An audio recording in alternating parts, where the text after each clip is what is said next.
na nadyo'y mga tao, nadyo'y mga Kristohano nga panandalian lang ng pagpangalakad sa Ginoo. Ano man, dili sila mabinasahon sa pulong sa Ginoo. Amen ba? Amen. Ang pagsunod nila sa Ginoo, ang pagbasa nila sa pulong sa Ginoo, daw comics lang, daw calendars lang, daw secret diary lang, daw library sa eskwelahan, daw 8 books, 12 books na pagkaroon sa eskwelahan, dala sa TLE o di kaha ka ng values 8, dala na ba 8 o 12 na pila na ang books karon sa eskwelahan, ma'am? 8 or 12? Hindi. Sa lower kay 5. Oh, lower 5 sa senior high nila. Sa masilili mo kapalo? Oh. Bisan pa ang mutsul. No? Kita ni mo dinara. Wala na pakambit, wala na padayag ang Ginoo diraa. Lisod kayo. Mura daghan mga tao karon makaingon sila Kristohanon ko, nakaila ko sa Ginoo, nagasimba ko kada Domingo, pero pag Lunes ko sa Sabado tanawa ang ginuhatan. Dili kaaya-aya at tubangan sa Ginoo ngano man gikawat sa yawa ang ilang pagtuo. Remember igsoon na ako'y nabasa sa Biblia, kung mabasa nato sa Genesis, dito na ito makita nga ang yawa mugamit sa tao, sama ni Cain. Kung mabasa nato sa Genesis, ang igsuon ni Cain nga mao si Abel, gipatay ni Cain sa Abel, si Abel tungod sa silos, wala kay dito nahubad ang pinadayag. Pero kung mubalhin ka diri, nabasa na ko sa Hebrew, I think sa Hebrew, sa Jude, panao sa James, na diin si Cain, gidrivean sa yawa, nga naman, gipatay niya ang igsuon.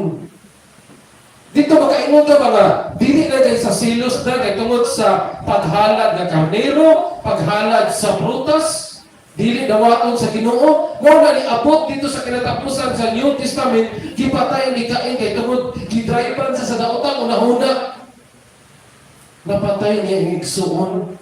Mo na igsuon, pagbantay karon na dili makawat ka ng pulong na imong nadungog sa yawa. Kay kung kawaton ka na igsuon, sure jud ko listen na jud kay na. Unsay ka maagi brad iban na dili makawat ampo sa Ginoo. Pasalamat sa Ginoo. Basag adunay og pulong sa Ginoo. Like I said, giingon ni Ate Ilbit, Sister Ilbit kanina nga this month Bible month, unsa ang way, unsa ang pamaagi, mga ma-inspire imong kinabuhi, ilikay ka sa mga problema, anxiety, depression, kabalaka, loneliness, paminaw og mga Christian music. Ayaw ang paminaw og mga worldly music sa kalibutan, nga naman, mao ka na ang buhat sa yawa, aron palayoon ka sa Ginoo.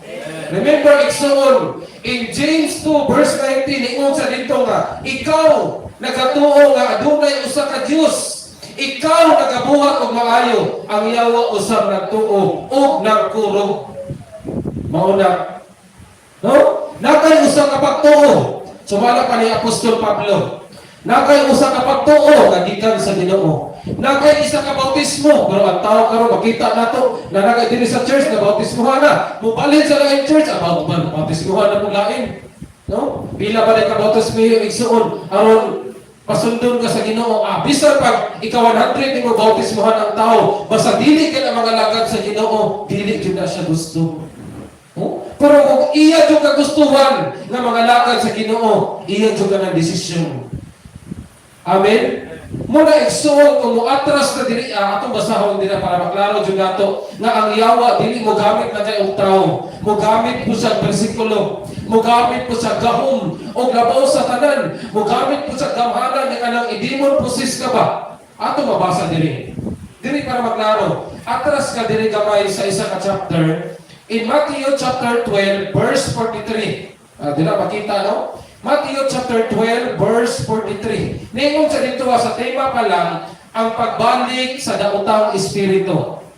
Atong basahon na Matthew chapter 12 verse 43. No? Hallelujah. O dili sa kinatapusan 43 hangtod sa 45 atong putdon kaning isa ka meaning nga mga verse atong kinabuhi. Ningon sa dili nga kung ang usa ka daotang espiritu mugula gikan sa usa ka tawo, musuri-suroy siya sa mga dapit o malala o mangitag kapahulayan.